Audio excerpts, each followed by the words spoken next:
Hello, ladies, gentlemen, non-binary folks, and welcome to Action and Adventure, the Hasbro Universe podcast. I'm your host, Daniel. And I'm your other host, Callum. And today, we've reached episode 25. We're 1/4 of the way to the episode 100 mark. Assuming we ever reach that. But, we're here. And today we're going to talk about Rom and the Micronauts number 4. As Rom and the Micronauts get ready to take on the full might of Baron Karza and the Dire Wraiths. Transformers Lost Light number 17, Everlasting Voices Part 2, which furthers the mystery of what has happened to the Rod Squad. And finally, Optimus Prime number 17 and 18, the shocking revelation of the true nature of Onyx Prime. Oh yeah. It's really that obvious of a pun. I know. Anyways, we have comics for you today, but we also have some news. Brief news, very briefly. We have the IDW Solicitations for July of 2018, which, of course, will be the month that brings us the Unicron event. The darkest hour has come. So yeah, we have yes. Let's go through this, starting with Transformers Unicron number 1.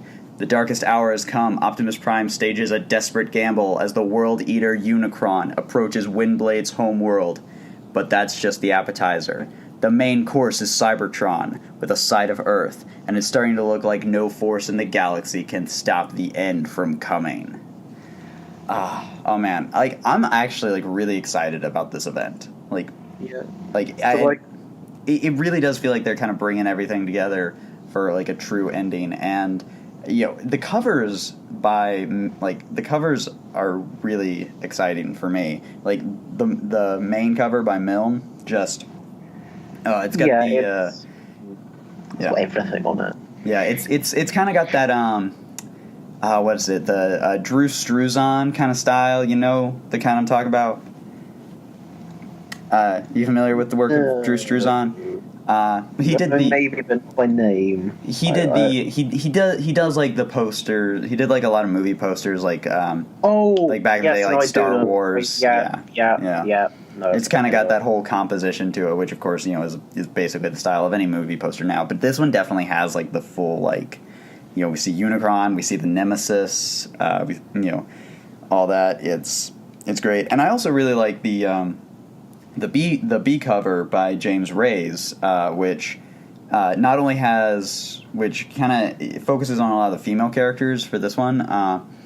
And I always like when connecting covers have a theme to what is on each of the connecting covers. And this one, of course, has not only Windblade, Pyra, RC, and Aileron, but it also has Space Glider and Larissa from Rom. So, which if this is any indication, yeah. Wait, you just said Larissa instead of Livia. Oh, did I? Livia. Sorry. Yeah, it has Livia from Rom. So. Which, if this is any indication, looks like the other properties will still get at least a little bit of time.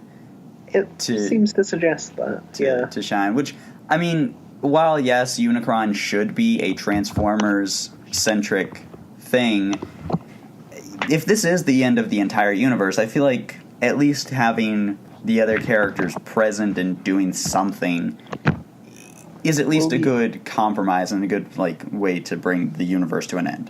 Yeah, I mean they've said Unicron is going to threaten Earth is the side dish, and so it'll be weird if all the people who live on Earth didn't have something to say about it. Actually, big question: what's Unicron's dessert? Well, let's see. The first, we know kind of what his pregame snack is Alonia. Then then Caminus is the appetizer. So the main course is Cybertron and Earth. I guess for dessert it'd be I don't know. What's a Division or something? Eucharis? Yeah, like I suppose so. But yeah, once No. Obviously, Oh. obviously, his dessert is going to be the world of Candyland. Oh yeah, yeah. Yeah. It's interesting these B covers. Looking at the first two, I'm guessing they're gonna like rather than going together in like one big log line, it looks like they're gonna be in a sort of like a 3x2 grid. I'm guessing. Yeah, I'm thinking like I know Valiant when in their classic storyline Unity they did a similar thing where essentially because it was a 2x4 grid. That's exactly what I'm thinking for this. So like I think essentially it'll be like you put them all together in like a into a like a, for lack of a better term, circle, and that's kind of what gives you the full round Unicron thing. Mm. So yeah, now this thing on the issue 2's cover, we see Bumblebee, Starscream, Chromia, Alita, and then what appears to be Bludgeon. Yeah, it's Wait, hang on. Let me get it up bigger. It really it looks because he's got the kind of the weird skullish mouth thing. It's the new design that Livio did for him in starting from Redemption. Yeah. So yeah, Bludgeon, and then of course we got Viralina and Matt Tracker. So. Two of the worst characters in the Hasbro universe, arguably. So yeah, I'm interested to see the other covers as well. Yeah. And I guess speaking of Unicron number 2, should read the description for that one. Bumblebee investigates a dark corner of Cybertron's past, searching for answers. What is Unicron, and why does it want to destroy Cybertron? Meanwhile, Windblade scrambles to figure out a plan as Chromia makes her return, with a Decepticon fleet in pursuit. Yeah, so I'm very interested about this whole question of what is Unicron? Because we know it wants to destroy Cybertron because Unicron is clearly trying to eat all the Regenesis planets. How does Unicron know about the Regenesis planets? Well, that's definitely something we're going to talk about. Yeah. Towards the end, especially given the next issue that we have to talk about, which the A cover for issue 2 is interesting as well, in that it appears to depict a a team, I guess. Like, are they going to be working together of Starscream, Alita 1, Knockout, Airazor, and Firestar? Yeah, which I just noticed is also they're each from different colonies or different planets. Yeah, I assume that was kind of the idea here, is that there's some kind of that it's not literally sort of council representatives, all of them, but it's a sort of So it's kind of like a group of characters from each of the. So I imagine that I guess Fireshot and his dude are just behind the big Unicron hologram or something. Or who knows? Maybe that's when we'll finally get Skids and Mudflap from the movies. Yeah. Next up, we have the solicit for Optimus Prime number 21, which, just an FYI, if you have not already read Optimus Prime number 17 and 18, why would you be listening to this podcast? Because you know how this podcast works by now. We go full spoilers on this show. So, if you haven't, you should probably go read those, especially because the solicit does spoil the big twist of 17, which, though, honestly, if people don't know that by now, they're just not paying attention, to the internet. Because I feel like everyone knows it by now. It's kind of...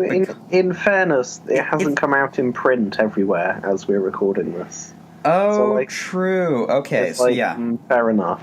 Okay. As we're recording this, at least. Yes, so... By next week, it should be out in print everywhere. So, like I said, if you have not read Optimus Prime number 17, or Optimus Prime number 18, turn this off now. and come back to it when you have. The Falling, Part 6. Bumblebee and Optimus Prime make a last desperate bid to return to the real world as Shockwave teams up with the Autobots. Can Optimus stop what's coming, or has he played right into the hands of the ultimate destroyer? So, yeah, this is, of course, the final part. I'm intrigued by what it says with Shockwave teaming up with the Autobots. I mean, this solicit makes me feel really confident that my Onyx Prime is doomsday prepping for Unicron theory is on the money. Because, like, Shockwave, Autobots teaming up with Shockwave, and, yeah, our Optimus's actions actually going to play right into the hands of the Ultimate Destroyer, who is obviously Unicron. So, yeah, like, I'm feeling confident now. But, yeah, Shockwave's endgame is to stop Unicron. Yeah, and of course we have this great look at the Casey Collar cover, which of course has which has Pyra Magna, and of course is in the colors. And honestly, I feel like Pyra is one of the best characters that works for this because she has the two stark colors. Like, I feel like a lot of the time it's kind of just been like general kind of gray or whatever, or like this is one of the times where the color really pops. Oh, it does, yeah. It's nice. on the Casey Collar covers. So, yeah, and just it's great. Then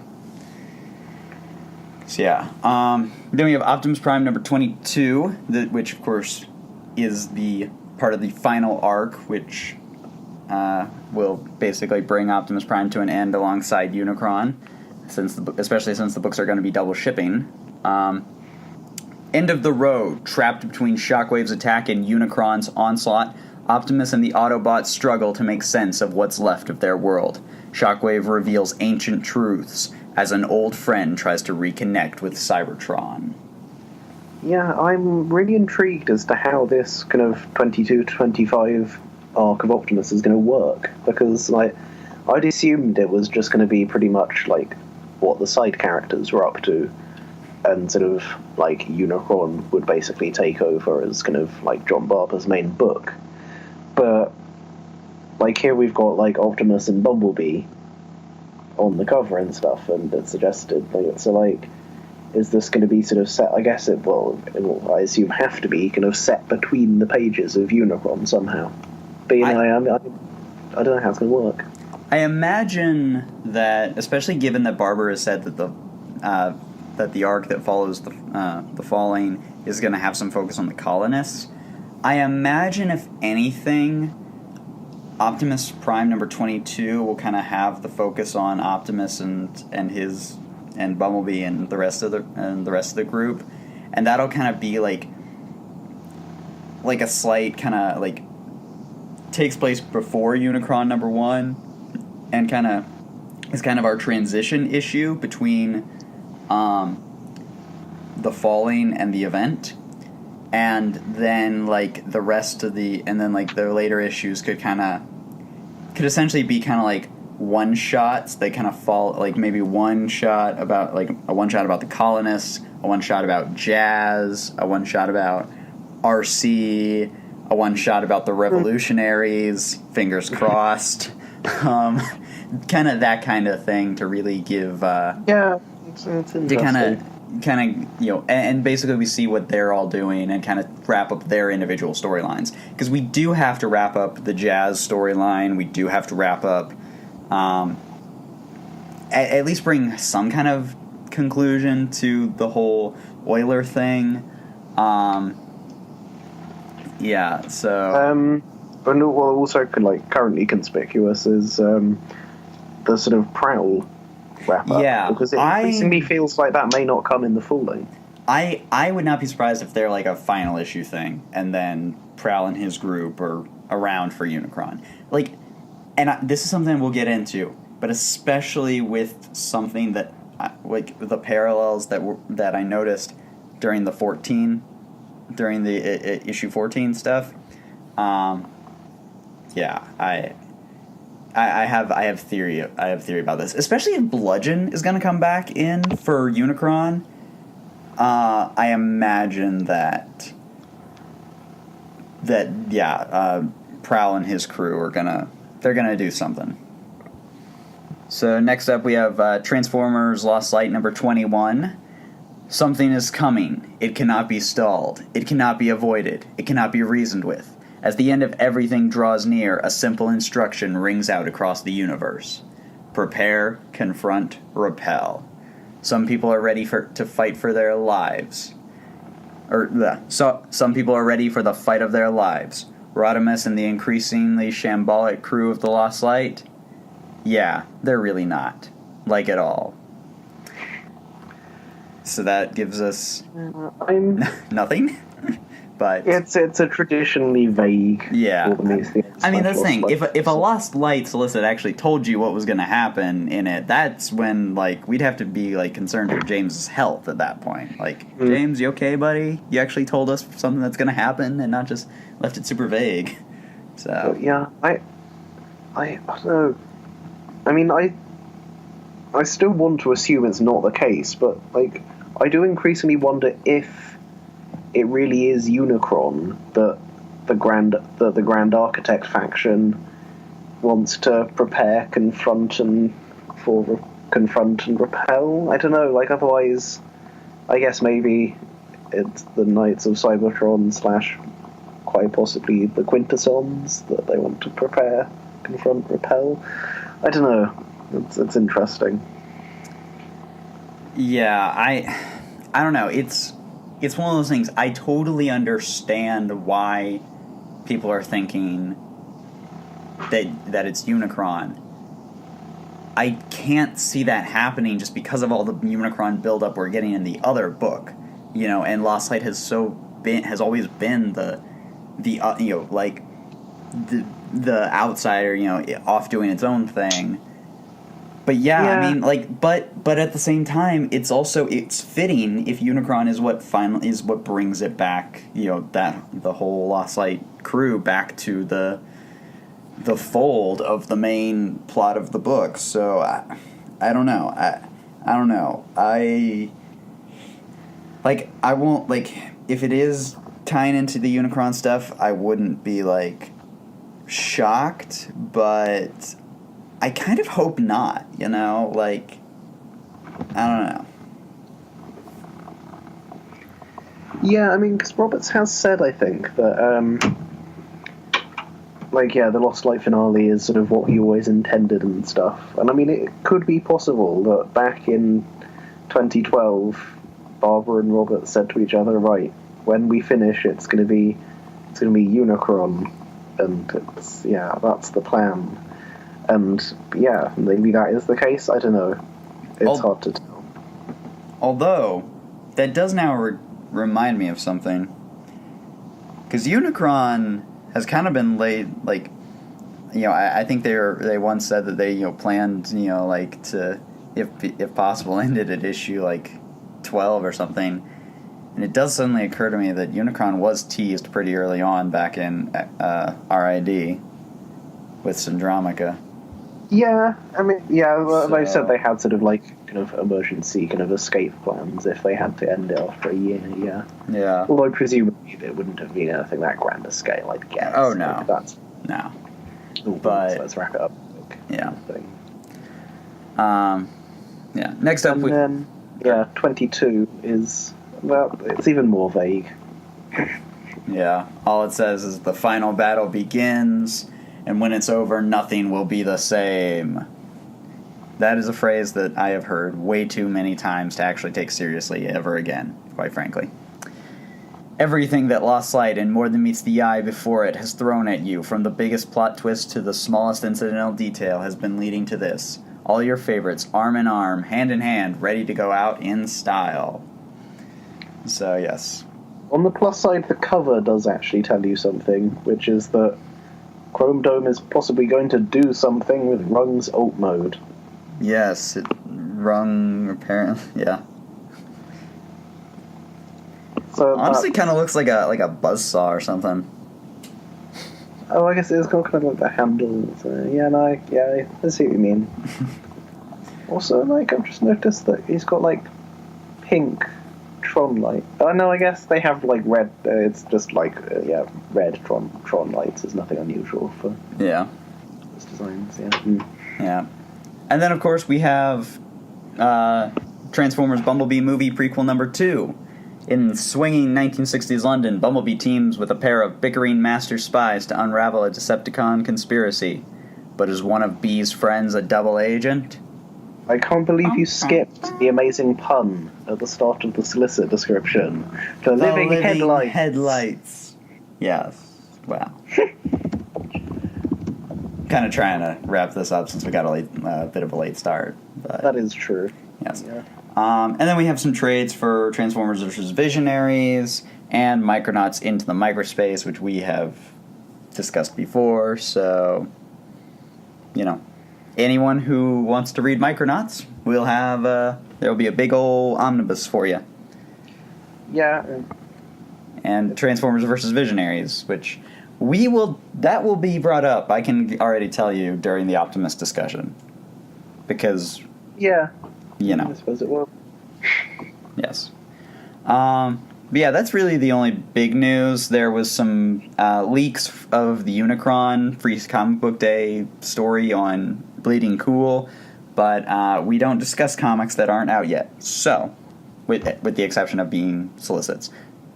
So, let's talk about Rom and the Micronauts. Yeah. Callum, what did you think of this issue? It's good, isn't it? Like this miniseries continues to be really, really good. Like we got sort of Axion's in it. We all love Axiom. He's Australian and he's also a hideous monster. He's cool. Nice action as always, and nice character stuff as has become standard for this series. We get. Yeah, everyone is getting those sort of like sad cyborg feels going, and we have a little chat between Acroya and Livia about the nature of love, and it's all quite touching and nice and enjoyable. See, I actually really liked the way this issue. Like you said, it is. I think this series is a testament to a mini-series that every single issue is satisfying. Every single issue has brought great action, has moved the plot along very well, and has, good character development. And I think Livia is especially a great example of that. Because I really liked how... Because Rom's whole thing is that he's a sad cyborg dude, right? Livia takes that transhumanism and flips it, and she is someone who she's a character who, while Rom feels that the armor is a necessity, but ultimately something that alienates him from the world and from his humanity, Livia sees it as something that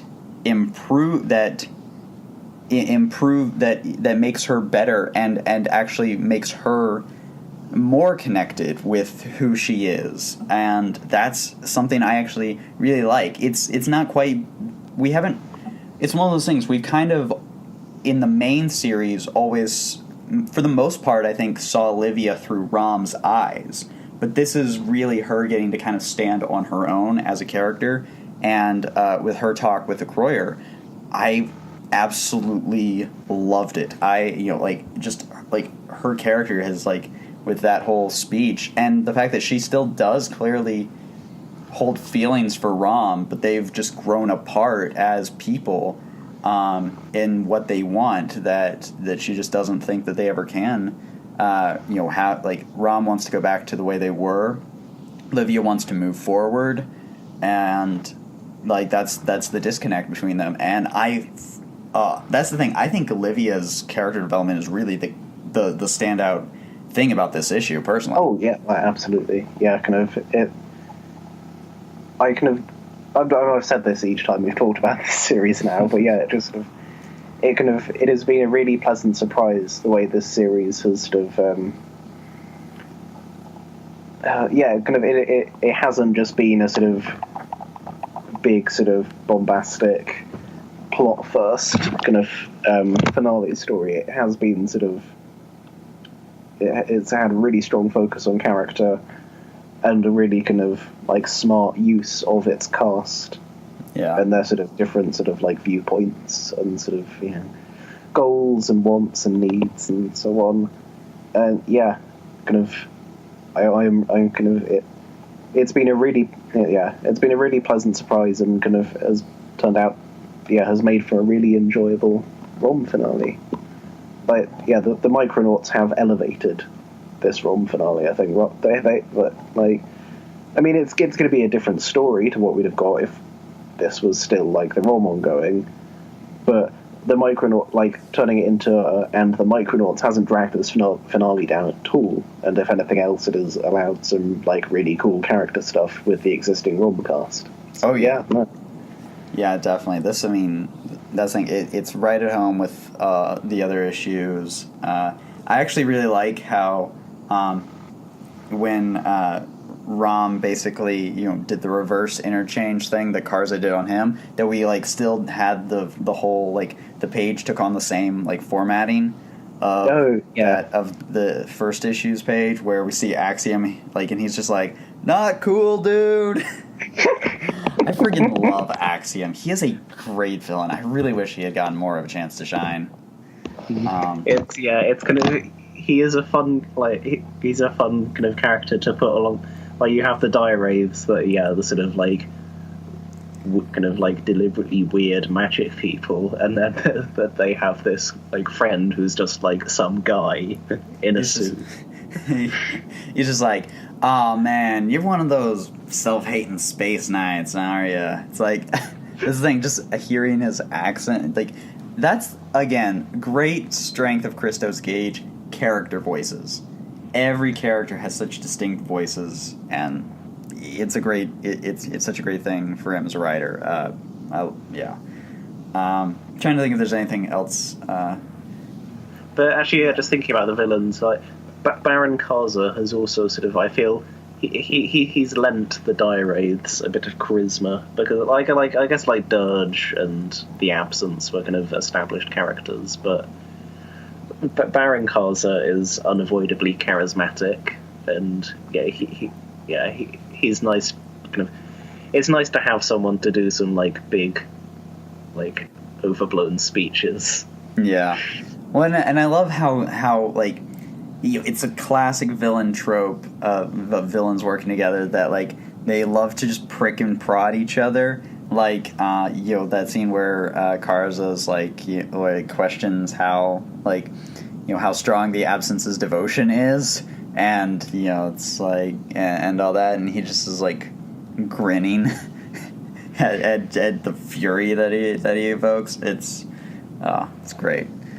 And Karza's dynamic with the Wraiths is really good. Honestly, I really like Karza just as a general villain, especially in the like when he interacts with other villains, like him in Mayhem during Revolution, or that great call, like when he makes a Skype call to all the villains on Earth and is basically like, "Yo guys, I may be like 3 inches or whatever, but I'm taking over the world, so you can either like, pledge your loyalty to me, or I'm gonna kill you with my giant robots that are actually not that giant at all." Baron Karza's great. Great. Honestly, that's I think the best thing about probably the best thing about Micronauts. It gave us 2 amazing villains. Yeah, it's kind of Karza and Shazray, the Hasbro Universe power couple. I love them. And of course, we get more focus on the others, on the Micronauts as well, especially with Acroyer and Finn and their relationship. So, yeah, like perhaps if I had one complaint relating to the use of the Micronauts in this, is that like the amount of Microtron sass is reasonably low, but I can forgive it. That. Yeah. Because again, like I do see this book as being kind of Rom guest starring the Micronauts, So yeah, I'm not going to complain that not every single Micronaut is getting a ton of focus, because yeah, like they're the guests here. Yeah. So yeah, it continues to be a fantastic series. And yeah, I really wish we could. I really hope we get more ROM after this in some way, shape, or form. He's in Unicorn Zero. Well, yeah. I guess I just meant like more like like more stories. And we'll see how this. Hopefully this can at least bring the main ROM series to a satisfying conclusion in the next issue. What with the presents coming, so. But we will see how that goes. But yeah. Yeah. Great book. It's like, I don't know if I'd kind of recommend someone who hadn't read the rest of ROM to start with this almost. But if you were reading ROM, like, you really, really should be reading ROM and the Micronauts. Because like it's the finale to everything you wrote before, and it is really, really good. Yeah. Yeah. Yeah. So, all right. Yeah.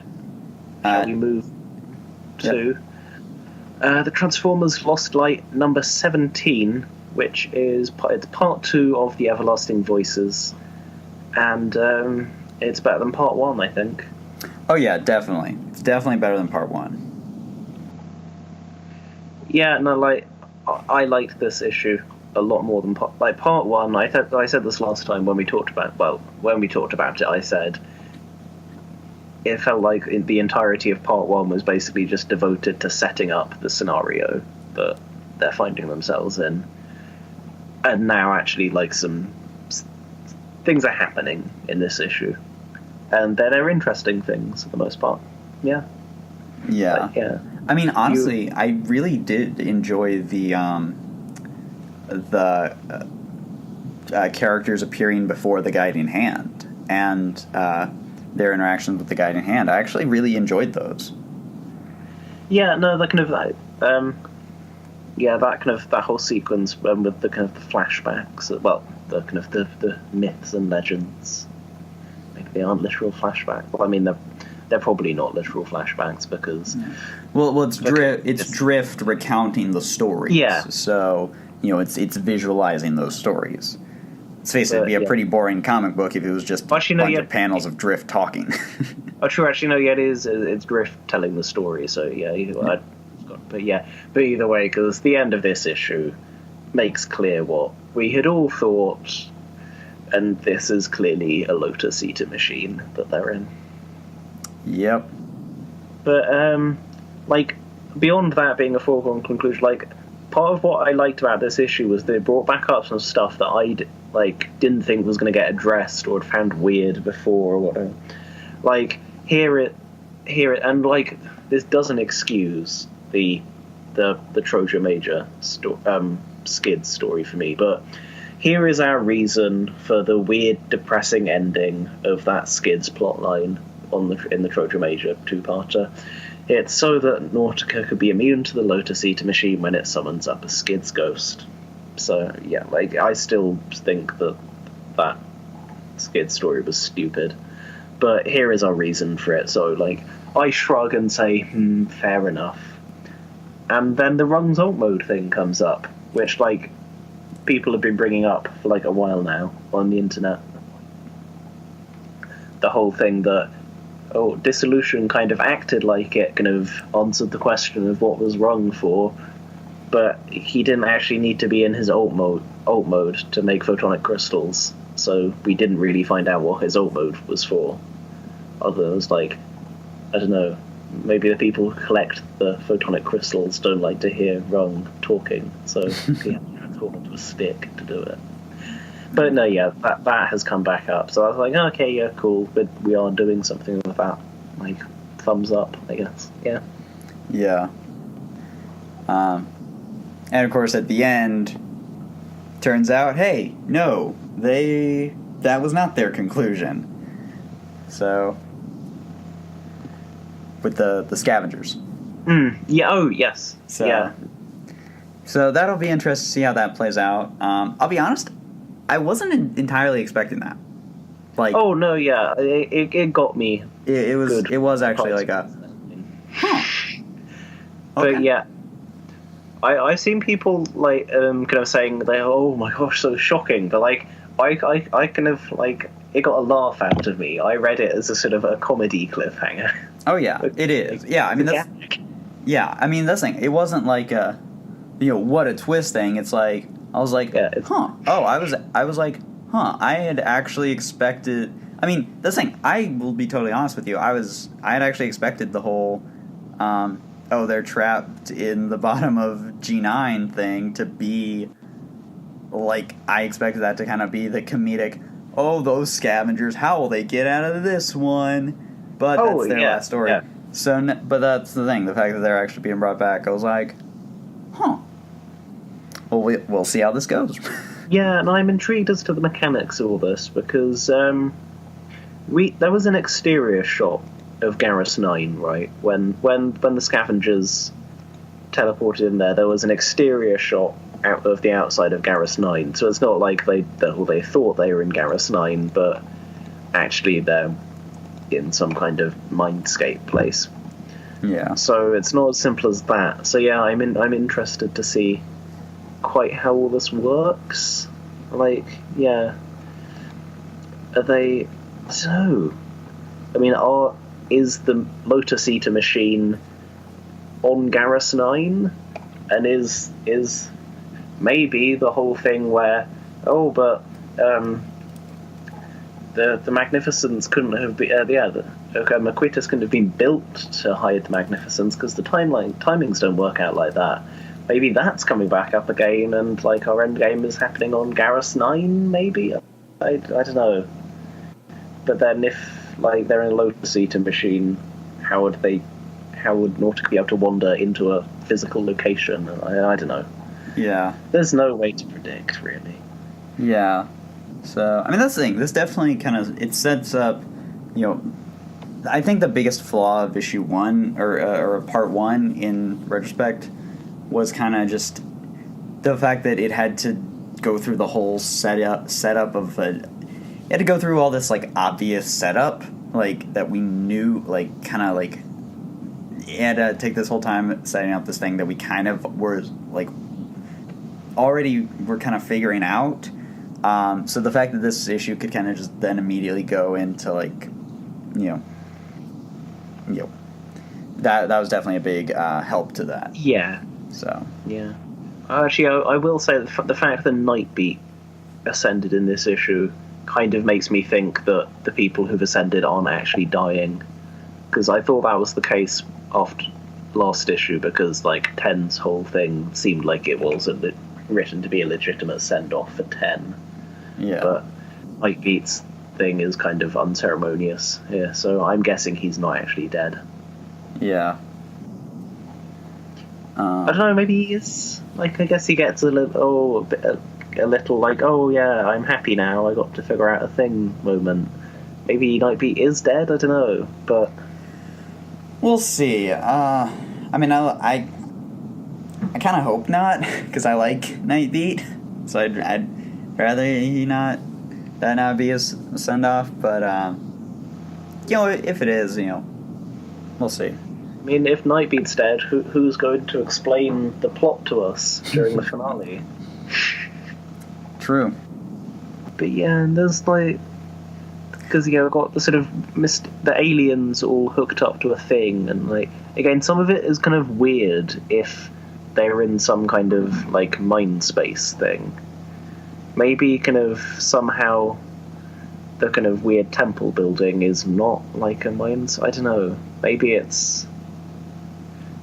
I don't know, maybe someone has literally set this up in, like, real life somewhere. Just, like, someone's found a big deserted plane on some planet and is pretending it's the Afterspark, rather than it being a VR thing. I don't know. Yeah. But, no, because there's the exterior shot showing that the scavengers are in G9, so I don't know. Yeah.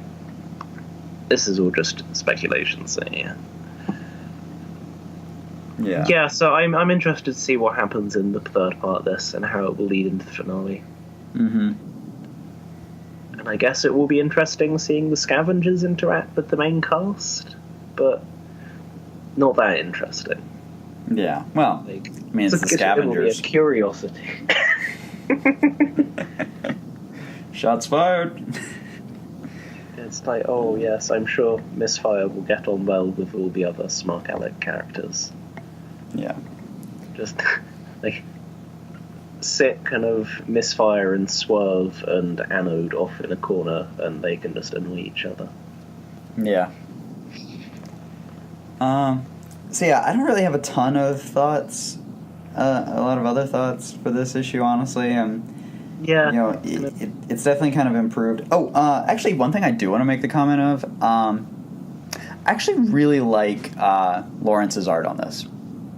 I feel like Lawrence, this is one thing that we've talked about, in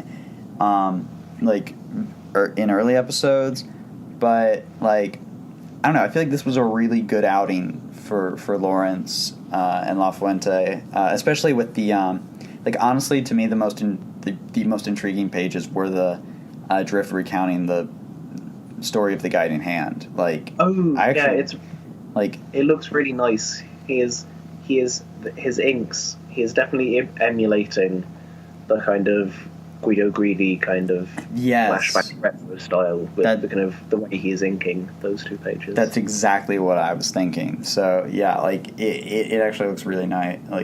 It actually just, I don't know. I think this was definitely one of the more standout issues for Lawrence. Not to I mean, I've been someone who was a staunch I liked Lawrence from the very beginning, but I feel like this was a really good outing for him as an artist. So yeah, but by the kind of Callum's reaction face method, there's lots of good stuff going on in this issue. Yeah, I love how that's an actual metric we have on this show. Brilliant. Yeah, it's a thing. I've decided it's a thing now. Yes. Oh, and some fun lettering as again from Tom B. Long, when Nautica tries to pick up the early warning device and we get hot in kind of flaming letters. It's fun. I enjoy that kind of thing. Yeah. But yeah, so I'm interested.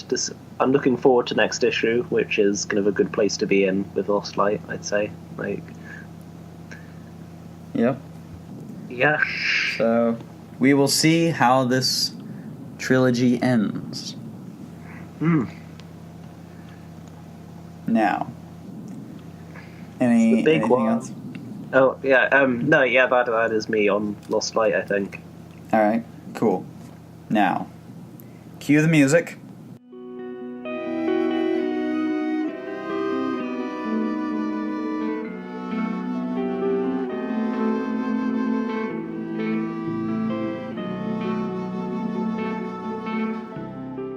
The Falling, Part 3.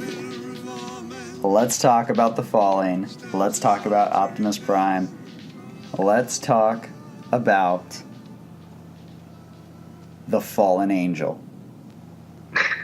So before we talk about this one, I want to go back. I want to just, wind back the clock. I don't remember who... I don't remember if it was John himself or but someone was the first one to say, hey, guys, watch out for Optimus Prime 17. There's a pretty big spoiler. Yeah, I think kind of Barber when it kind of became evident that they were going to come out, 17 and 18 were going to come out the same day, Barber, I think, kind of, had posted, guys, don't look at any previews for 18. Really don't. Yeah, and... man, oh man, let me tell you, that for me was one of those things that so something big is gonna happen. That had me really on the edge of my seat, and then I started seeing people posting who had accidentally gotten spoiled, and they were like, oh man, this is huge. So that's the thing. And you even sent me a message and was you were just saying oh man, this is big.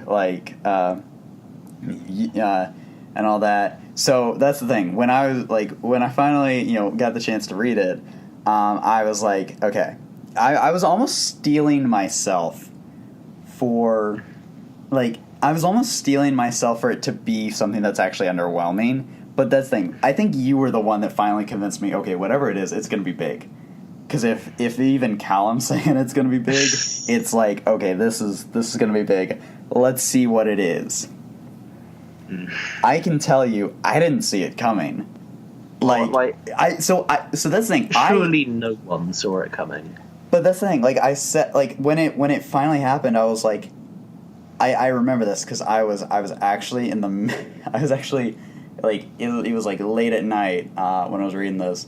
I actually just stood in my chair like and just was like, no, what, no. So Callum, I want to get you. What was your just immediate reaction to the revelation at the end of this issue? I mean, yeah, like massive shock. Yeah, kind of.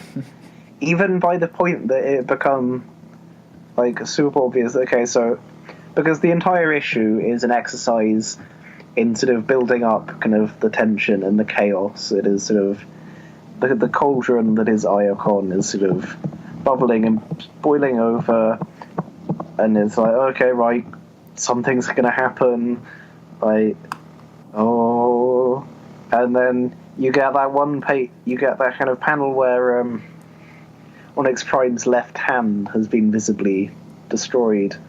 But then, yeah, even with that, yeah, no, I did not see that last page coming. And I want to say, kind of, kudos to John Barber for kind of picking as his main villain here, like one of the most kind of visually striking Transformers, the most visually striking faces there is. Like, there are not a lot of Transformers who could make for such kind of, yeah, an impactful panel of just their face as Shockwave, with his big eye and sort of squashed hexagon, and yeah, no, I didn't see it coming at all.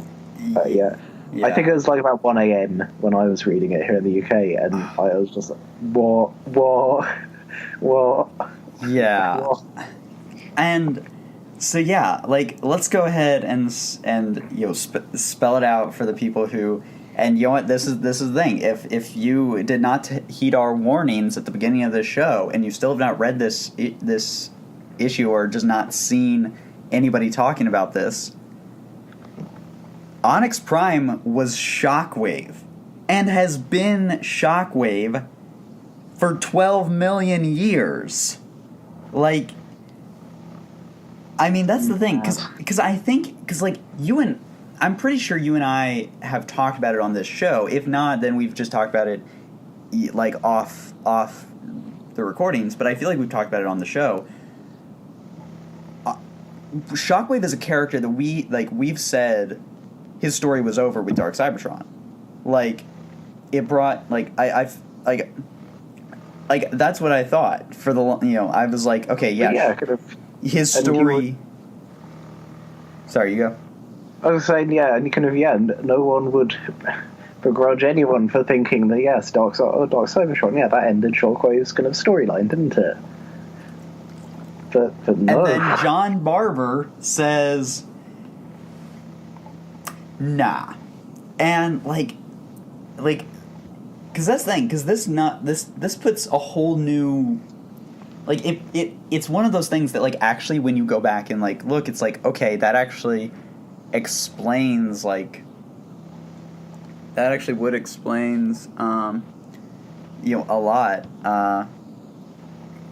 about kind of like especially because like then stuff like the Nemesis, which does get name dropped in here to confirm that is in fact the name of Onyx Prime's ship. It's like, okay, that's such a huge clue because it's a giant one eye thing. And then there's like the fact that like people had been talking about the Dark Cybertron prophecy, right? And like some people are saying, oh, maybe that didn't refer to Dark Cybertron, maybe it referred to the Falling. But then and that's the thing. So it's like, and it's like, oh no, it's still like the Dark Cybertron prophecy is only a thing because Shockwave went back in time and made it a thing.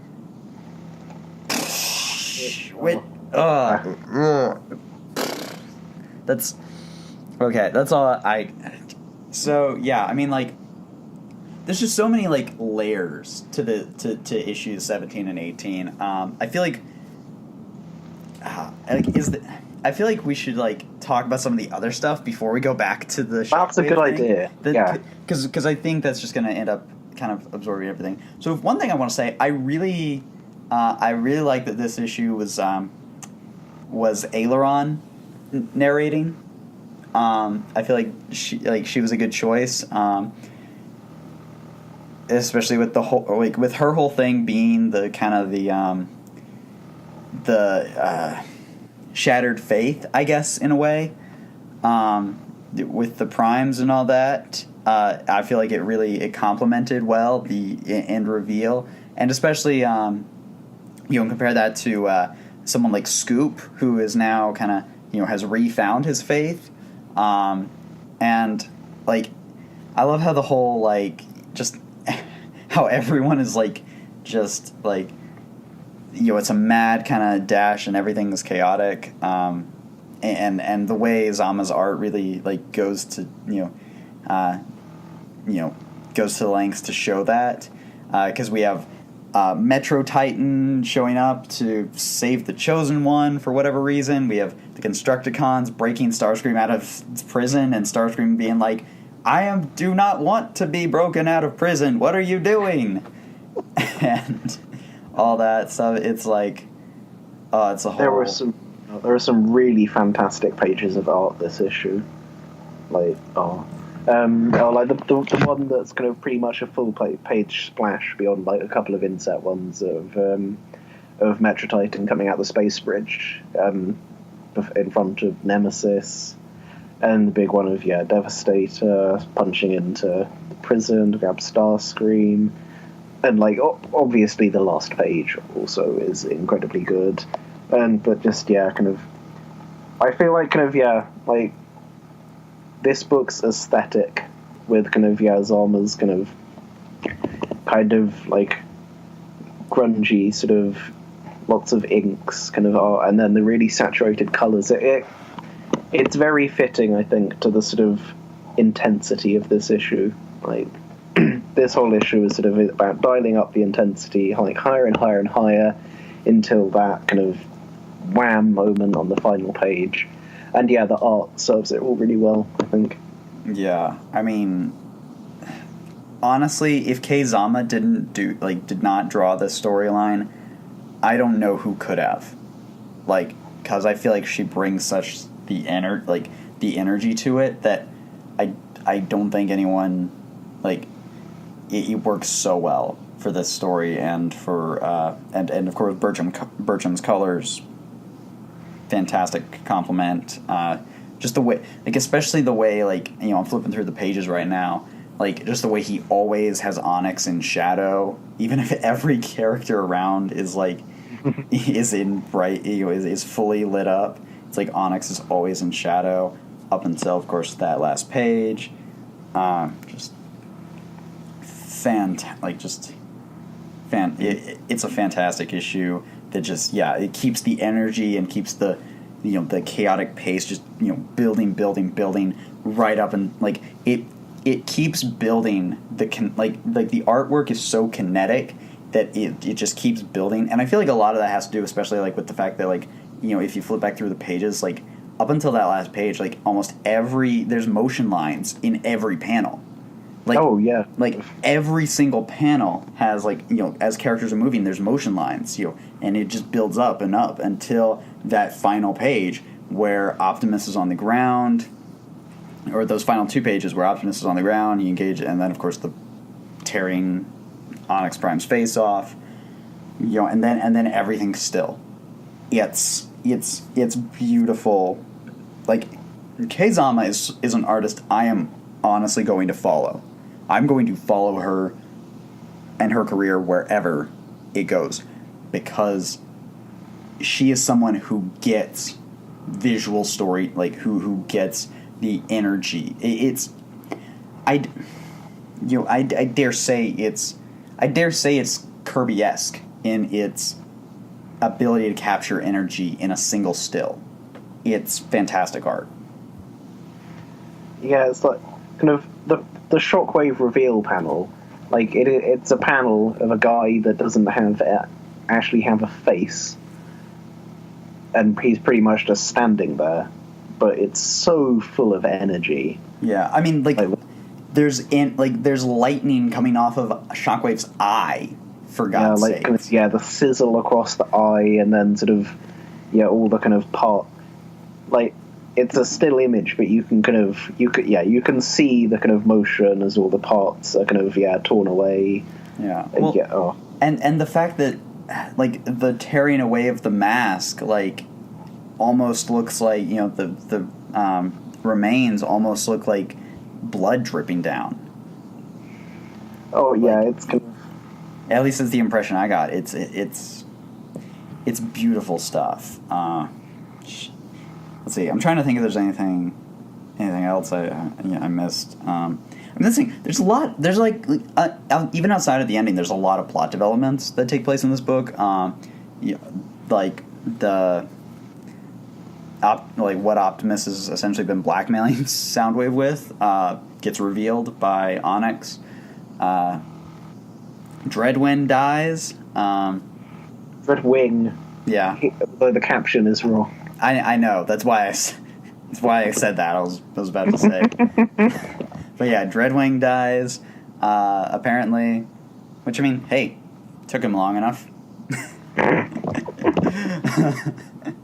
I'm actually kind of sad because I like Dreadwing, G2 Dreadwing at least.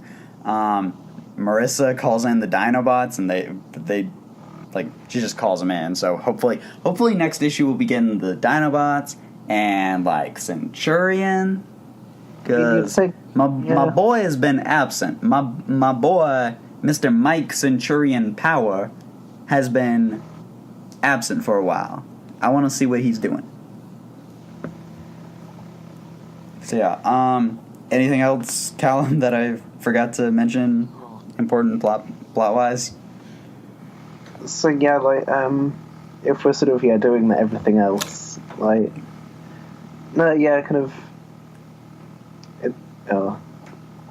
this issue is just, it's a really good showing on basically every front. Actually, here is kind of just on the topic of the colouring, the one panel that's kind of Optimus standing amid the kind of rioting crowds. There's a really good use of block colouring. Yeah. We have kind of Optimus as the only person who is in full colour amid the crowd of rioting Iaconians. Yeah. Iaconians? Iaconians, yeah. Yeah. But yeah, kind of this issue gets pretty much everything right, I'd say, and yeah, it leads up to that reveal. Yeah. Which just is probably arguably among kind of the biggest kind of single moments, definitely in kind of IDW Transformers history. Yeah. So what'll really be interesting to see is kind of how this plays into the Bumblebee stuff, especially in how Shockwave was established in 18, kind of what happened. But yeah, I don't want to get too far ahead of ourselves. So on that note, shall we talk about issue 18? Yeah, let's. Yeah. So yes, after the massive reveal of that, and that's the thing. This now makes even more sense, the whole interlude thing, because I remember when we first learned that an interlude was coming, we were being oh well, this was probably just to give Zama a break, but now it's oh no, this is actually this is the real reason why we're having the interlude. Well, admittedly, part of that is probably also to give Zama more time to kind of play catch up, and or more time to do the art for the rest of the arc. But it's also like, no, this is something we needed. We needed to go into the past and see, like, and of course have Livio do the ancient stuff because that's his thing, and do and basically say, okay, how did we get to this point? And doing the whole issue was actually really cool, because it actually did really expand on on not just the whole Shockwave as Onyx Prime thing, but the whole 13 as a whole. I mean, especially with Megatronus. Yeah, I mean, this is pretty much kind of our kind of definitive, like, IDW history of the 13. It is filling in kind of the gaps that we had between the other sort of flashbacks we've had this era, putting it all together, and revealing the kind of shocking secret history of 13. Yeah. It's not as familiar a story as we thought it was. No, and I actually really like that, because, like, I mean, that was kind of one of the big things with Onyx Prime, was that in the Align continuity, he was like a almost like a, like, trying to figure out how I want to put this. He was such like a peaceful, like, dude. He was almost like a hippie. Or he has this sort of, like, he's all into like the spirituality and like oneness with the universe and all that kind of thing.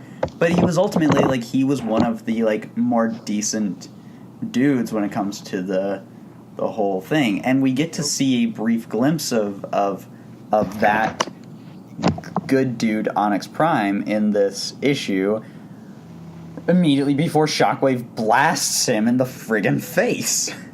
Yeah. But I feel like, kind of, the original kind of, like, aligned Onyx concept is basically sort of, like, stereotype kind of, like, wise kind of shaman chieftain kind of stock character as a transformer. Yeah, that's actually he's attuned to, like, comparison. nature and the spirit world. Yeah. And stuff. But then, yeah. It's actually a better comparison. It was always a sort of an odd kind of discontinuity that in IDW instead, Onyx is sort of like terrifying Beast King, and now we know why. Because Shockwave shot the nice spiritual guy in the face and wore him like a suit. Yeah, so that's the thing. This issue really gets us a whole lot of, like, kind of, like, I really like how it not only expands on, like, because that's the thing, because at the end of Dark Cybertron, Shockwave regains his emotions and is, like, almost immediately, like, is, like, repentive and is all like, oh, this is it for me kind of thing. But it's like, no, this issue is like, yeah, he got his emotions back. He's not a solely logical being. But he still experienced he still has the memories and still is the person that did all the terrible stuff that Shockwave has done. So he's still a bad dude. He is. I mean, there's also the fact as well that, like, Shockwave felt bad about trying to destroy the universe, but we don't actually know what his new endgame is yet, because, like, for all this issue tells us, it is basically it's revealing the magic trick of how Onyx is Shockwave. It doesn't actually tell us anything about what Shockwave what his actual new kind of goal is. Yeah.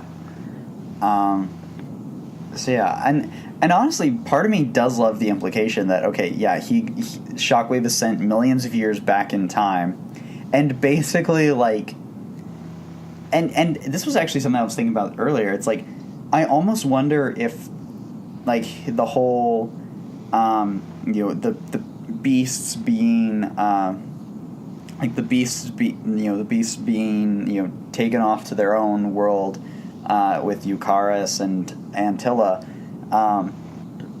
essentially was just kind of a Shockwave being like, well, my past self is going to start showing up. Best avoid any sort of, like, best stay out of his way so that, history stays on track. So I'm just going to take all my dudes and go keep working on my other plans over here. Which also gets us the hilarious, you gotta admit, really amusing thing of Shockwave actually sent the Axelon to Earth specifically so that his past self could encounter them and do the Hearts of Steel stuff with them. Which adds a whole nother layer because Shockwave was like, okay, let's see, I need a guy who looks like Optimus. It's like when he first. I just imagine like the first time he met like Domitius Major and Centurion and all that. He was just like, oh, okay. Adds to list. Domitius Major. Well, see, I like to imagine him having like crew auditions for the Axelon, and then he's just got like a file folder of G1 guys. Like sitting on him on the table. Like, okay, yeah, this guy will be a good Bumblebee, I reckon. Yeah. It's great. But, no, we actually do get, like, a lot of outside of that. We see kind of how, essentially, Shockwave kind of groomed Megatronus into being the conqueror that Megatronus is, how he kind of urged the Primes to begin expanding. Essentially, he used his own knowledge of how the stories tell of the 13, and basically use that to basically say, okay, to basically form history. And it's like, and that's the thing, everyone, we always joke about Shockwave being responsible for everything that happens in the IDW universe, but he really is, like, with the exception of the Knights of Cybertron stuff, which all, like, them leaving Cybertron happens before the 13's rise to power, so it's like before Shockwave arrives kind of just perfectly in the middle. It's like, Shockwave is responsible for everything in IDW, including we get a brief hint towards our good friend Rom the Space Knight with Prima, which actually reveals that Prima's Titan. It's never outright stated, but it's like pretty much like can be inferred. Like it's pretty much like deduced that basically Prima goes, crashes onto Elonia. It's not said to be Elonia, but we see a blue alien, and which, the Elonians have been depicted as blue, gray-skinned, kind of, and we see that pig that we saw not only in the Unicron preview, but also in Rom vs. Transformers, so... Yeah, it's Star Drive's plush. Yeah, whatever, or Prime. It's actually Prima, the first Prime's Titan is chilling somewhere on Alonia. So because that's one of the kind of big one of the big things that this issue starts to address is the whole thing of the ores being sent to the final resting places of the Primes, because like some of the like at the time that had been a bit kind of like, I guess, how does that work exactly? It's things like kind of Alpha Trion never really left Cybertron, and like we know some people like died on Cybertron, so we get things like is it like Sieshi, I think you pronounce it, the planet from Spotlight Cup with the crystals that I feel like they got called Power itself. Yeah, I always called that planet just Seishi. But I don't know. We'd have to ask Simon. No, wait, Nick Roach named it, I guess. Yeah. Yeah. Someone shoot Nick Roach a tweet. So yeah, that turns out to be the final resting. Well, yeah, the final resting place of Megatronus. Although, yeah, not at Primer's hand, as the legend said, and yeah, Primer's corpse crash lands on Alonia, the planet that the 13 made first contact with. Is dedicated to kind of like Onyx / Shockwave says, "Oh yes, this world belongs to you, old friend, Alpha Trion." So like that world is kind of dedicated to Alpha Trion. So that's another one kind of ticked off the list. It's it's interesting to see kind of like because I remember kind of wondering a while back, kind of like, is that going to be kind of fully addressed, this thing that the Orls were fired at where the Primes went? It feels like that's kind of weird if you think about it too hard. But no, John Barber forgets nothing, and here it is. He forgets nothing. I swear, man. And I also really liked how Prima's Titan is named Emissary. Mostly because... I see what you did there, John. Clever name use. Okay, so now we have an emissary who's the littlest dude. Then we have an emissary who's the middle dude, and now we have an emissary who's a giant full-size dude. So I hadn't thought about it like that. You can now have a whole Matryoshka doll of emissaries. So we also get off just kind of things these flashbacks show. We get our first look at the kind of remaining. We have now seen all of the IDW 13 on panel, including technically the Arisen, but he is cloaked entirely in shadow. But he does have some antenna. Yeah, some real and sort of Optimus Prime-y looking antenna. Yeah, and that's the thing that's going to be, I think, the most interesting, because obviously people have already started, there's a lot of speculation, stuff like, because at the end of this issue, Shockwave basically knocks Optimus apparently into a singularity. Excuse me. And that's kind of gotten a lot of... That is pretty clearly going to set up the whole... Oh, Optimus is going to meet up with Bumblebee next issue. But it's also kind of like, so, like, are they going to go back in time? Is Optimus going to be the Arisen in the past? And that's how, like, we get the whole cheat of Optimus as one of the 13, but also, like, we'll see what happens with that. We'll have to see. But that also doesn't... I don't know. That just doesn't jive for me. It, like... Because if Optimus did go back to 12 million years, like Onyx, or like Shockwave, he would have just done something about it then, I feel like. Or at least probably try. Like, I don't know. Yeah, that's the thing. I kind of wonder, because this then would... Because we know from solicits that Optimus and Bumblebee are going to sort of team up to try and kind of escape from where they find themselves. Yeah, essentially I'm thinking that Optimus is going to end up in whatever sort of dimension the Crystal City is that we know Bumblebee is in. That's what I'm thinking. But yeah, I find myself wondering if, like, I get, like, the true Optimus and Bumblebee will end up in sort of, Crystal City together.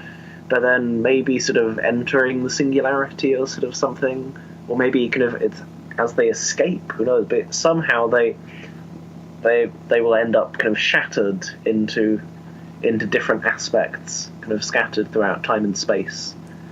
And of wait, course, you talking like Clara Oswald? Yeah, I guess I am. Okay. Yeah, and so like Bumblebee, kind of we have sort of our kind of Centurions and Gold Bugs becoming as kind of splinters of Bumblebee, and then could the Arisen be a splinter of Optimus? Twist, and like amnesiac splinters, that is, who right? Don't know their true nature. Which, wait, twist. Here's the biggest twist of them all. Because of all that time Bumblebee spent around humans, one of his aspects ends up being human. is born in 1960s Pawtucket, Rhode Island, joins the adventure team. Boom. Centurion is Bumblebee, is Mike Power, is Bumblebee, is oh wait, I've gone cross-eyed. I mean, I'll tell you what though, like, you could kind of claim any number of, like, guys who look like Optimus Prime. They're all Optimus Prime splinters, like, I don't know. Like, I don't know, was it implied that Pyro had, like, altered himself to look more like Optimus Prime? But Optimus Primal is hanging out with Onyx's guys, maybe. See, that was another theory I saw, but it's like, I don't know, I can't imagine that Optimus Primal, if Optimus Prime is Optimus Primal, I can't imagine he'd just stick around and just, like, spy. I don't know, that just doesn't seem like Optimus' character. Well, no, yeah, I don't think he would literally be kind of our Optimus Prime, but yeah, I could see him being kind of a unaware kind of splinter kind of aspect of Optimus Prime. But yeah, I don't know. It is interesting. There is clearly something up with the Arisen, because I assume that Shockwave knows what is up with the Arisen, because he does kind of make a point of referring to Optimus as the Arisen after he kind of first arrives and everything. So something's clearly afoot, but who knows what? Yeah. Actually, one kind of thinking more about kind of more myth arc stuff. I did notice that it's the Nemesis that appears to be the Nemesis that the 13 used to make first contact in. So if the Nemesis does have anything to do with Unicron, that would suggest that that happened like a really long time ago. Yeah, like, which would also be interesting because, like, obviously it's one of those things. It's not like Shockwave can see the future. So he must know because of something in the past. If we're sticking to the whole Onyx Prime Doomsday Unicron Doomsday Prepper thing, that will, like, obviously it might be because he encountered the 13 and like Shockwave encountered Unicron in the past. Did the whole knock out his eye thing. Yeah, I mean, I guess it's possible that sort of. The Nemesis could have been found on Cybertron, kind of left over from. But that also begs another question: where the hell did Shockwave get the talisman? Yeah, that I assume has to come up. It's gotta come up at some point. And I don't know. Maybe Barber's waiting for Visionaries to finish before getting into anything with the talisman, but like. The talisman is still a confusing thing to me, and I just want to know what the heck is up with it. Why does it have Diawraith biomatter? Why does it have stuff related to microspace? Like, was it like I just want to know what's up with the talisman. Because we saw it lying around. We saw it lying around in Optimus 10. In the kind of like pre-Crystal City in Optimus 10, didn't we? Yeah. See, I don't know. Because my theory for the talisman for a while has been that it's some kind of that it's an anti-Unicron weapon built by a sort of alliance of kind of like precursors. And I guess if we kind of run with, maybe there are kind of relics of the original war with Unicron lying around Cybertron, like a giant eyeball and a talisman. Like, would that work, I guess? I don't know. Maybe. We'll have to see. I mean, I want the talisman to be, like, I want at least a cursory, here's where it came from, here's how the Prismosians had it, here's how Onyx Prime had it. That's all I want. Wait, how the Prismosians had it? Yeah. It's at least to me, that's what Visionaries seems to have been implying. It seems to have been implying that it had some sort of connection to the I guess the Prismosians. That's what I was always reading into it, at least. I've always just taken it as kind of Krieger kind of fans like, oh hey, this thing is full of magic, sweet. We'll But see. yeah, I guess if we run with the idea of a precursor race alliance, maybe the ancient Prismosians, like their part was filling it up with magic. I don't know. Yeah. So we shall see. There's so much to talk about in this issue. Like, gosh. It's still also weird to me how the talisman is is like can kill Transformers, but also builds robots for it. But I don't know. It's that's an interesting question. Yeah. It's so just really picky about what kind of robots are like. Like my robots are the good robots. I like them. I'm gonna make them. I guess. I don't know bad robots. Like, one of them tried to eat everything once. Bad. Let's kill them. Yeah, so, let's see, One thing I do want to bring up with this issue is the bookends with, we've got Sarah, Petra de Roche, doing, because, she did some pages of 11? Yeah, the first part of the Primeless two-parter. And she is, again, sort of doing the sort of like Zama style inks, which is cool. Like it's still clearly kind of like Sarah art, but she is doing her inks kind of heavier, and it's cool. Oh no, actually, that's something we didn't mention while I was talking about the solicits. But she is doing a full issue of Optimus Prime. She's doing all of 22, which is going to be really cool to see. Yeah. Did we ever get to the point that you had back when you wanted to talk about solicitations? I guess I'd just been thinking about, just stuff like what is Shockwave's real plan and stuff. Yeah. Kind of, follows that kind of. Yeah. And that's the thing. Like, I don't think, like, I've seen some people theorize that he's a herald of Unicron. I don't think he's a herald of Unicron. Oh, no. Like, at one point I was considering that Shockwave that Onyx Prime might be a herald of Unicron, but I've thrown that out the window now. Like, between that solicit that's like, Autobots teaming up with him, is Optimus playing into the Ultimate Destroyer's hands? Shockwave is totally here to defend Cybertron against Unicron. Yeah. That's totally what is going on here. Yeah, we'll have to see how it all plays out, though. It's this has been a most interesting. Yeah, and like it's one of those things like it's like I'm trying to figure out how to word this like I've seen a lot of people who actually really hate this reveal. Really? Yeah, I've seen several people. I haven't seen that at all. Yeah, a lot of people think it's cheap. A lot of people say, "Oh, then it's undoing the best part of Dark Cybertron and all that." Blah blah blah, whatever.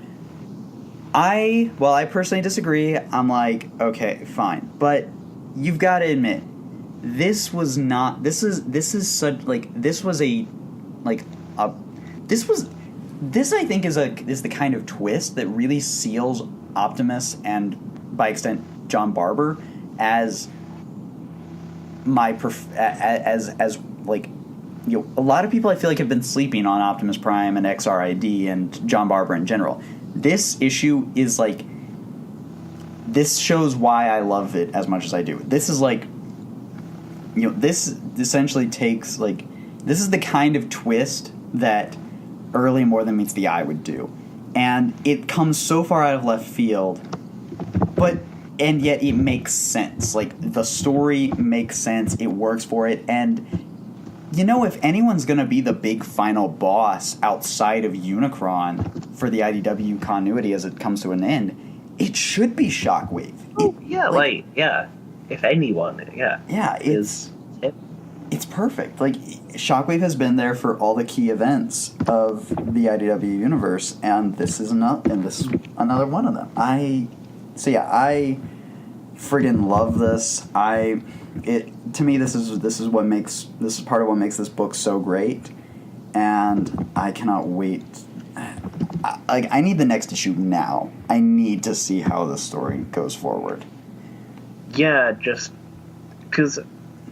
Yeah, because I think I said this somewhere, but almost kind of part of what's so exciting about this issue to me is the kind of all the stuff it doesn't answer. Because, we know nothing about what Shockwave actually wants to do here on Cybertron in the present day. Like, how is everything going to go down? There's going to be, like, a Devastator Victorion fight.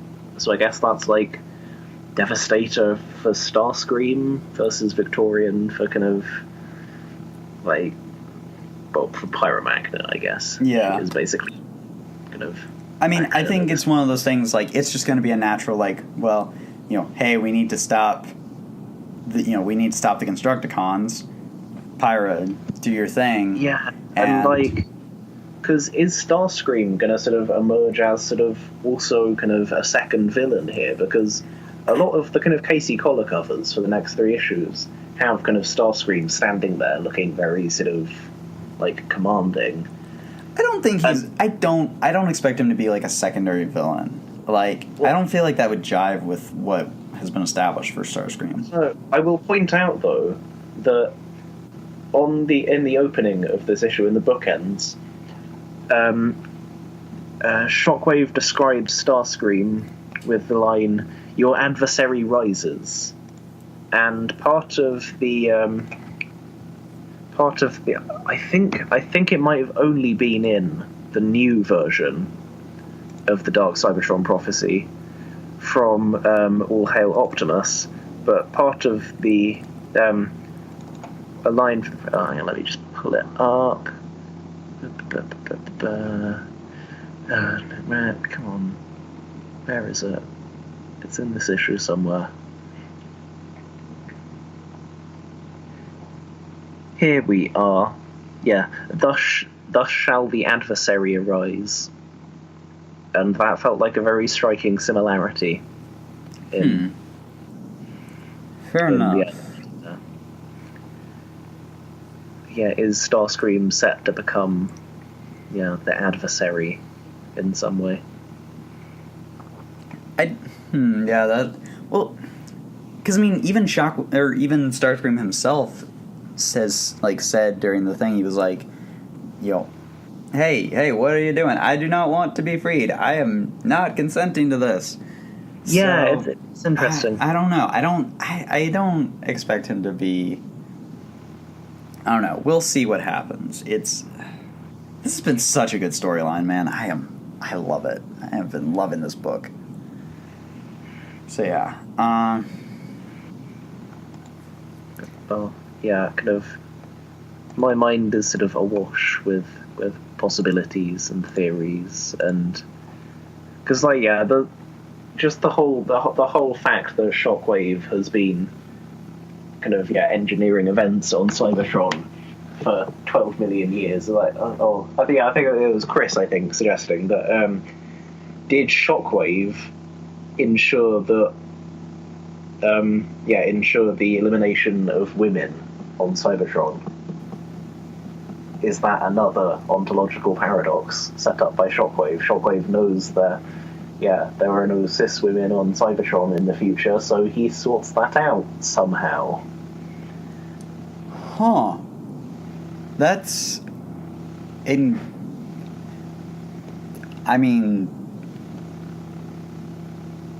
dark, but because the time frames would work, because it is between the era of the 13 and kind of the Nova Prime era that kind of parts of the kind of species are lost, beasts stop being as much of a thing, combiners stop being as much of a thing, etc. So is that all Shockwave's doing? Yeah. Oh, one other thing that I was going to comment on, I don't know if it was on the podcast or if it was on one of the message boards or something, but I recalled when 13 and 14 came out, someone made a comment about how Prowl kind of was starting to be with the Vampark ribbon on his left arm and missing an eye, he's kind of taking on the new Shockwave role. But now Shockwave is back, so Yeah. Oh, actually, I was thinking about this earlier today. I was tweeting about it, I think. But yeah, if Shockwave's plan is to stop Unicron eating Cybertron, Prowl would probably oppose him on that, because Prowl would probably think Unicron eating Cybertron is a fantastic idea. Because Prowl's whole thing under Barber is, like, our species is terrible and must be stopped. So maybe Prowl is the adversary. Boom. But yeah, no, I would not be surprised. That would also fit with. That would also kind of fit with Star Drive being part Diawraith. Yeah. A little. But yeah, no, I would not be surprised if Prowl ends up being pro Cybertron getting eaten, because I enjoy Barber's Prowl. Oh yeah. Out of the flavors of Prowl we have had of late, and yeah, his whole thing being just like, no, we're the worst. We need to be stopped. Like making contact with other colonies. No, don't do that. We're terrible. That can't be allowed. Yeah. But yeah, I feel like we've kind of. Yeah, I mean, I feel like we've touched on. We've touched on like literally everything that I think we can at this point. So.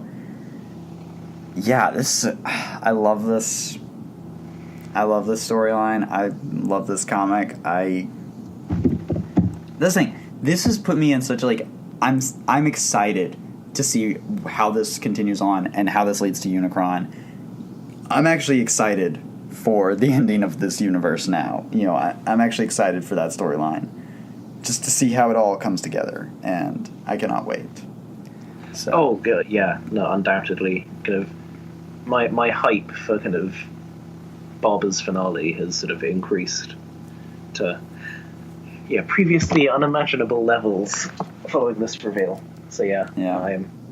I mean, and really, when it comes to the guy who has arguably written the most Transformers content, like, because really, in terms of page count, he might, like, I haven't actually gone through and done it, but it's like, I think in terms of page count, he might be the most prolific Transformers author.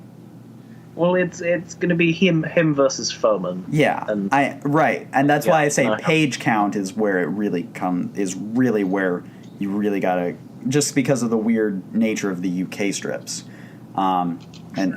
that's where things get fuzzy. But yeah, I mean, for the guy who is the second most prolific Transformers author, bar none. Yeah. Like, just to see him like bringing this universe to a close, it's like it's going to be a great time. I know that for a fact. Yeah. So. Yeah. And we've got to have John back on the show now. We have to. There's no way we can't. Yeah. So. Yeah. But yeah. So I think that'll just about wrap this episode up. Yeah. Yeah. So thank you all for listening, ladies, gentlemen, non-binary folks everywhere. If you want to continue to listen to the Hasbro Universe podcast, then be sure to check us out on our Libsyn page, hasbrouniverse.libsyn.com. You can find us on iTunes, on / Apple Podcasts, TuneIn, Google Play, YouTube, wherever podcasts are found. And of course, you can, as always, find us on allspark.com, where you can join our forums and join in on the conversation with all the IDW Hasbro comic books. And of course, you can continue to follow us on social media at Hasbro U Podcast on Twitter. You can find us on Tumblr at HasbroUniversePodcast.tumblr.com. And yeah. So, Callum, where can our listeners find more of you on the internet? I can be found on Twitter. I'm like lots of rambling Optimus Prime thoughts at the minute, I feel. Tumblr, Allspark, other forums, wikis, all the kind of usual places, under the username Jala Guy. Yep. And of course, you can find me on Twitter at Daniel Adkins PRD, and around the Allspark at under the name Daniel Adkins. And Variably, if you find a Daniel Adkins on the internet, it'll probably be me if it's something Transformers related. So yes, thank you. Oh, So right, and yeah. Callum, what are we going to be talking about next time? So the next 2 weeks, I think, 25th is, or should have been, Optimus Prime 18 and Lost Light 17. So some people reading in print will be getting those that week. But yeah, all in the past for us. And second, we should be getting Transformers vs. Visionaries 5, wrapping up that miniseries. So yeah, just the one new issue for us in the next episode. Okay, so we'll probably do another ranked segment then. Yeah. So look forward to that. Yeah. All right. Thank you once again for listening to this show. We'll see you all next time. See ya. Something happened on the day he died. Spirit rose a meter and stepped aside. Somebody else took his place and bravely cried. I'm a black star. I'm a black star. How many times does an angel fall? How many people lie instead of talking tall? He trod on sacred ground, he cried loud into the crowd.